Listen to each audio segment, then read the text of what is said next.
Hei, og velkommen til del 4 av dette NovaPoint-kurset.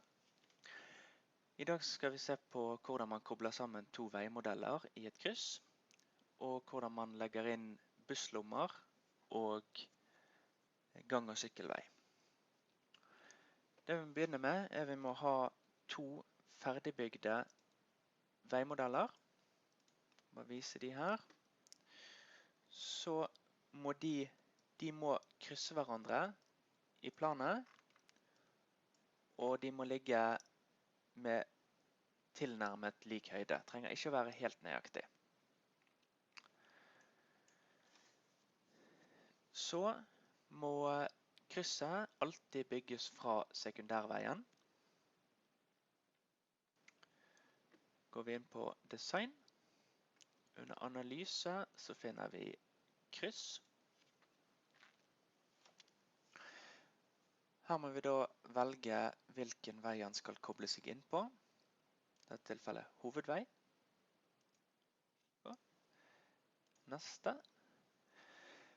Hvis en veimodell krysser hovedveien to ganger, så må vi bygge ett kryss av gangen. Men her krysser han bare en gang, så vi velger første. Her ser dere hvordan NovaPoint tenker å koble linjene sammen.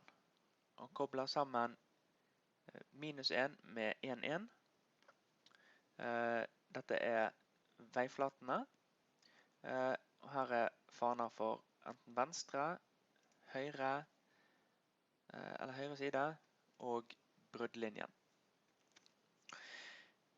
Går vi på neste, trenger ikke endre noe her. Her kan vi velge hvordan radiusen skal være i krysset. Vi kan velge krappere kurver, slakkere kurver, alt ettersom, ved å endre verdiene som står her. Jeg begynner ikke med det nå, det kan dere prøve dere frem på litt selv. Trykker vi fullfør, ser vi her i utforskeren at han har laget de linjene han skal styre etter. Trykker vi først bygg på hovedveien. Lukker den, og så bygger vi sekundærveien.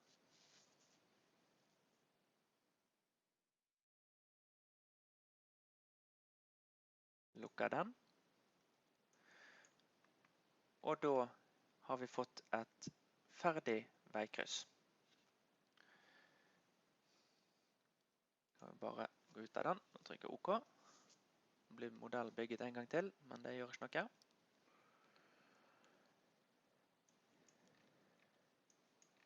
Så skal vi se litt på hvordan vi kan legge inn en busslomme. Da går vi inn på hovedveien. Under design går vi på veiflate.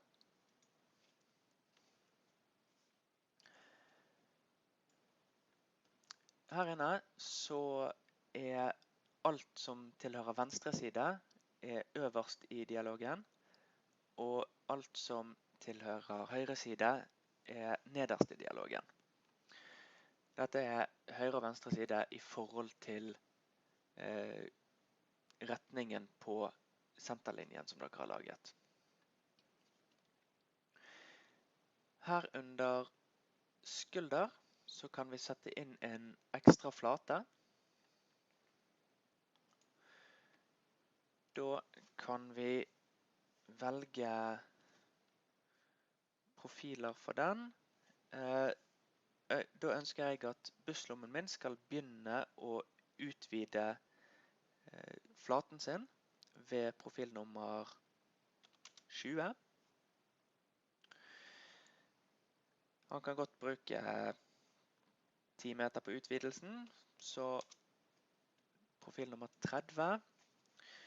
Så skal han gå over Si han skal være 30 meter lang da.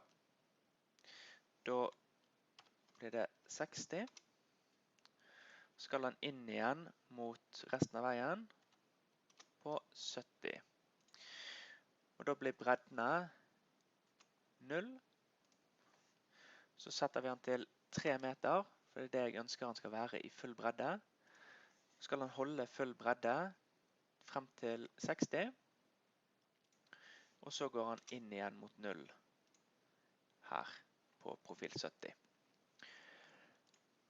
Helningen setter vi som arv, det vil si at han får den samme helningen som forrige veiflate, altså skulder 1. Den står også til arv, som vil si den henter fra kjørefelt 1. Der står det en verdi. Da slipper man å endre på man slipper å endre i alle deler ut av veibeskrivelsen. OK.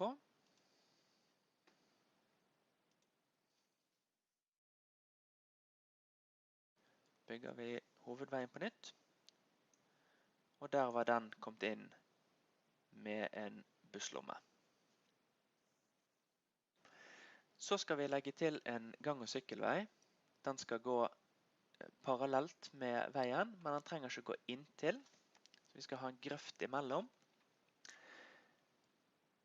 Går vi igjen på hovedvei, design, veiflate. Da blir det sånn at vi legger til tilleggsflater.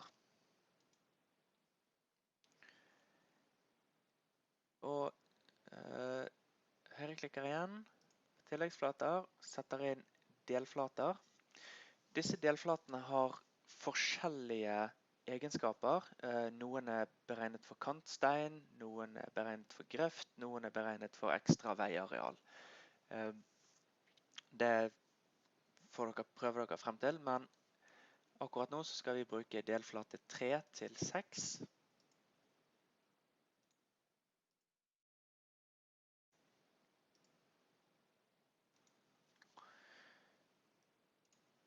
Her så begynner vi på profil 0.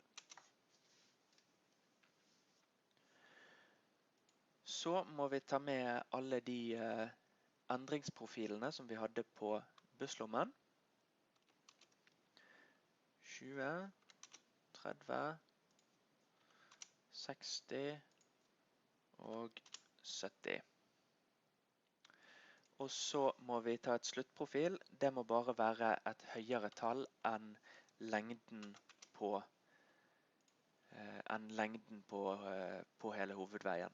Med mindre du vil at gang- og sykkelveien skal slutte før selve hovedveien. På den første tilleggsflaten her så er det fyllingen nedover i grøften. Så den skal ha en bredde på 1,25 meter. Til å begynne med. Så kan den ikke ha noe bredde dersom vi har en busslomme. Da vil den komme til konflikt der. Så da blir det 0. 0. Så går han ut igjen til 1,25 her.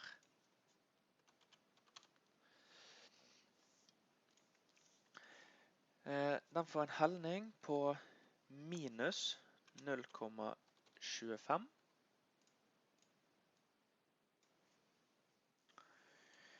Kan behandle disse her cellene her nærmest som i Excel. For å spare litt tid så kopierer vi den flatebeskrivelsen her, og så limer vi den inn på de andre delflatene. Slipper vi å skrive inn alle profilnumrene på nytt igjen. Helningen på tillegg 4 Den skal være 0, for det er grøftebunnen.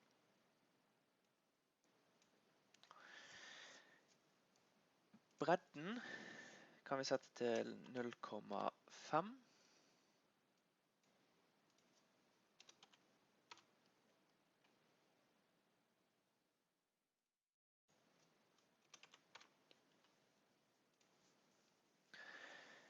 Igjen 0 dersom vi har busslommen.